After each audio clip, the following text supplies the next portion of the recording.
Le premier épisode d'Indiana Jones repose sur une arnaque.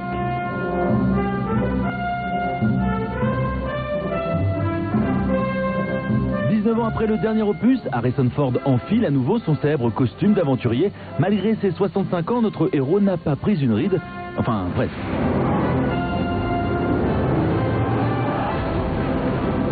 Merde, je croyais qu'il était plus proche. Steven Spielberg, le réalisateur, et George Lucas, le producteur, surfent une fois de plus sur une légende. Souvenez-vous, dans l'épisode 1, Indy cherchait désespérément l'arche d'alliance qui contiendrait les tables de la loi. Dans le troisième volet de la saga, il s'attaquait à un autre mythe biblique, la quête du Graal. Cette fois, le héros laisse tomber la Bible pour revisiter une légende maya, le mythe des crânes de cristal, une histoire vieille de plus de 2000 ans. La légende des crânes de cristal, c'est qu'il y a 12 crânes de cristal dans le monde et que réunir ces crânes de cristal dégage un pouvoir particulier. C'est rien de le dire. Selon la légende, ces crânes magiques peuvent parler, manger et pire. Si tous les crânes étaient réunis à une certaine date, ils pourraient libérer un pouvoir maléfique. Ce pouvoir pourrait, d'une certaine façon, faire basculer le monde dans la fin du monde. Donc il faudrait en aucun cas réunir la totalité de ces crânes. Et la légende va devenir réalité au 19e siècle, bien après la disparition des Mayas, quand 12 crânes en cristal sont découverts à différents endroits de la planète, dont un se trouve en France. Et c'est ce crâne de cristal, le crâne de Paris, qu'Indiana Jones va chercher dans le film. Seulement voilà, les scientifiques viennent tout juste de découvrir que ce crâne est complètement faux. Pourquoi ? On a fait des analyses plus précises et on est aujourd'hui convaincu à 99% qu'ils sont tout à fait faux, qu'ils sont de facture moderne. Ce qui est certain, par exemple, sur celui de Paris, c'est qu'on a trouvé des traces d'outils européens, d'outils métalliques par exemple, dans la taille, qui prouvent de manière absolument évidente que ça n'a pas été fait dans un contexte précolombien. Ces crânes sont l'œuvre de faussaires ayant agi bien après l'époque des Mayas. En clair, notre héros court après une grosse imposture. Et finalement, si la légende Maya est vraie, les 12 crânes n'ont toujours pas été retrouvés. Voilà une nouvelle mission pour Indiana Jones. Ça va pas être facile. Pas autant que ça l'était autrefois. Secret numéro 2.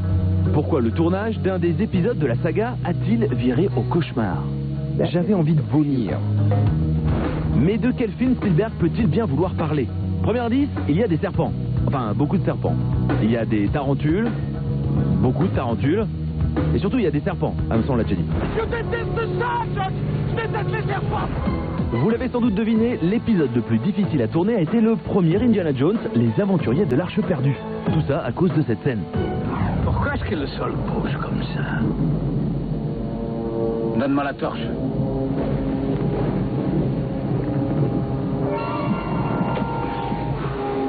Pour que cette séquence soit la plus spectaculaire possible, Spielberg a inondé le plateau de serpents. Il nous faut plus de serpents. Tu sais ce qu'il nous faut? Il nous faut 7000 serpents en plus des 2000 qu'on a déjà. Il m'a dit, tu peux me trouver plus de serpents?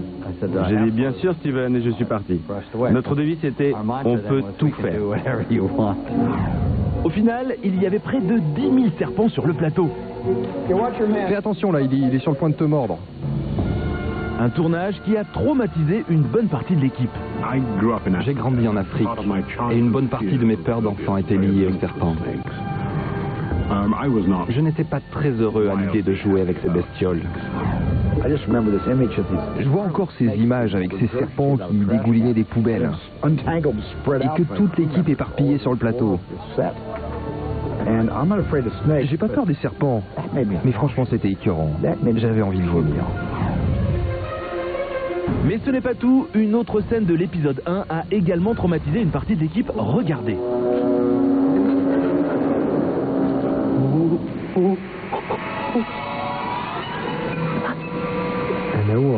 Les araignées sont sur moi et elles ne bougent pas. J'entends Steven dire, pourquoi elles ne bougent pas? On dirait qu'elles sont fausses. Alors l'éleveur prend une femelle, la pose sur moi, je ne sais plus où, là, quelque part, et tout d'un coup, c'est l'enfer. Les araignées courent partout, tombent, se battent et courent sur mon visage. Steven crie « Filmez, filmez !» Il dit « Fais semblant d'avoir peur !» Et je lui dis « Mais j'ai vraiment peur, j'ai vraiment peur !» Malgré toutes ces petites bêtes, l'équipe a réussi à finir le tournage. Heureusement que Spielberg était là pour détendre l'atmosphère. Hello. Hello. Hello. How are you? I'm fine. How are you? I'm fine. Yeah, sure. Daniel,